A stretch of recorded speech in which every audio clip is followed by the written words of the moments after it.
Alright. If bright screens are hurting your eyes, yeah, dark mode can make a big difference. In this full guide, I'll show you how to enable dark mode in Google Chrome, step by step. First, Chrome usually follows your system theme. So if you turn on dark mode in your computer or phone settings, Chrome will switch automatically.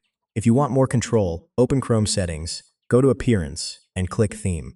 This takes you to the Chrome Web Store. Search for a dark theme and install one you like. This changes the look of your browser instantly. Now, Chrome itself may be dark, but websites can still be bright. For that, you can use extensions that force dark mode on websites. On your phone, open Chrome settings, go to Theme, and choose Dark. It's quick and easy. Some themes let you adjust brightness or contrast, so you can make the screen more comfortable for your eyes. If you ever want to go back, just change your theme or system settings again. It's fully reversible. And yeah, that's how you enable dark mode in Chrome. Simple setup, and your browsing becomes a lot more comfortable, especially at night.